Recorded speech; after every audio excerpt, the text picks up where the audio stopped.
Join us as we embark on a journey to McCourtney Road in Grass Valley, just across from the fairgrounds. A quick left onto Auburn Road will lead you to a stunning historic landmark, the North Star House. It's an 11,000 square foot arts and crafts style miner's house, and it's nestled within a sprawling 14-acre estate. This architectural treasure is not just a vital part of Nevada County's history. It has been beautifully restored and transformed into an arts and cultural center. It's owned and operated by the North Star Historic Conservancy, a nonprofit organization. This cherished site is dedicated to preserving its rich legacy for future generations. We invite you to explore this captivating space and participate in a wide variety of public events, or just come out and take a look. In this video, Lisa Redfern and I interviewed David Wright, a longtime board member and dedicated volunteer. He will share insights into the history of this landmark. Don't miss out on discovering more about the North Star House. It's a journey you won't want to miss. I was on the board of the Nevada County Land Trust for 10 years, which is now the Bear Yuba Land Trust. We just did a name change, which is appropriate for the our geographical territory. In 1990, some friends of mine, Peggy and Howard Levine and Cheryl Belcher and a couple of other people, they came to me and said, "We found this house out south of Grass Valley that's really interesting, and we think it might be of historic importance." So they dragged me along because, oh, you're an architect, you got to know all about this stuff, right? Well, I came out and I looked around. It had a 10-foot high fence around it. It was completely overgrown with weeds and trees and stuff. The roof was collapsing, and inside the thing was just totally desecrated with graffiti and fires built on the wood floors. The bricks knocked out of most of the fireplaces. You can see places where we replaced them there. And it was just a mess. It was totally, it was really the roof was ready to fall in. So I went back and did a little research, and I said, it might be a Julia Morgan.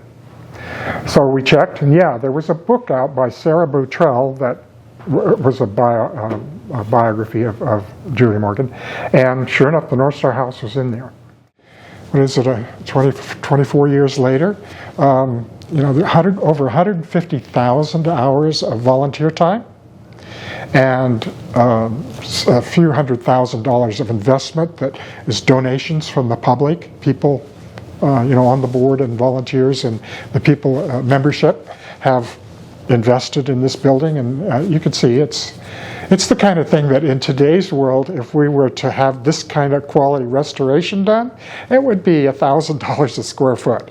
That expensive, and this is museum quality work. In 1904, she was a young architect, and she was given a commission by a guy named Haig, who was the president of the North Star Mine, this property, to design a manor house, kind of in competition with the Bourne Cottage and the Empire Mine, because these mines needed money to keep operating, so they invited investors and visitors to come, and so this became that house where they could, hospitality house, entertain people, and also for the mine superintendent and his wife to live.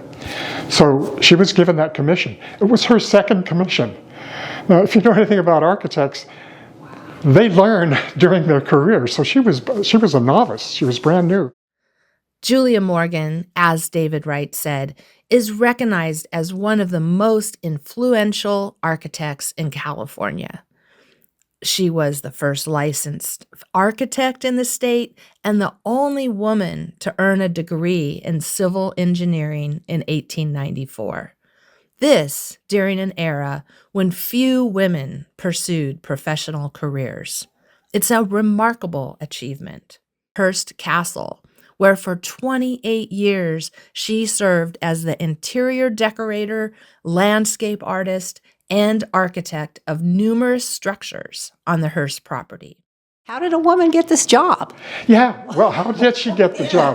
Well, we think it was because of Mr. Haig's association with the miner, the group of mine people who were in the Bay Area, the bigwigs, and the School of Mines at the University of California, and also Mrs. Hearst.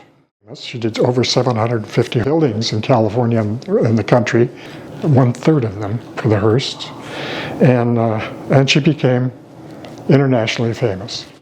127 of the what were called friendship houses that were these patterned after this building, the North Star House, all over the country for World War I soldiers and their families. When they were on leave, that's where they met their families and were housed and became the social centers around different military bases. It's organic architecture, which is what arts and crafts is. Organic meaning you use local materials, the house sort of comes out of the earth, if you would. That's the credo of organic architecture, which Frank Lloyd Wright later made famous. But in this day, this house was made out of the rock from the mine, hauled up here to build it. You see it outside. You even can see some gold and pyrites in it. The roof was cedar, native cedar, that we still have here. The whole outside is shingled in native cedar. The whole building is framed in native cedar, which is highly unusual. We can't really talk about the North Star House without talking about Mary Halleck Foote. Mary married Arthur in 1876. She left New York, her friends, and her family, taking the Overland Limited train to San Francisco. While riding the train, she worked on commissioned engravings for the Scarlet Letter. Before settling in Grass Valley, the couple moved from various rugged mining camps in South Dakota, Idaho, Colorado, as well as many locations in California. They often had financial struggles as Arthur went from one engineering project to another. Mary's income from her writing and her illustrations supported her family during these difficult times. In the 1870s and 1880s, Mary Halleck Foote was one of America's best-known women illustrators. In 1896, Arthur Foote was appointed supervisor of the North Star Mine in Grass Valley. During her time there, Mary Halleck Foote wrote many novels and short stories, drawing from her experiences in the American West with a strong female perspective.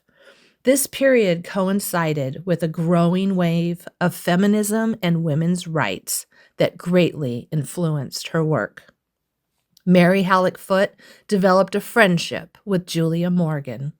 One can easily imagine Julia and Mary sitting on the deck, surrounded by the tall pines and cedars, engrossed in discussions about politics, literature, art, and travel as they sip tea from delicate china cups.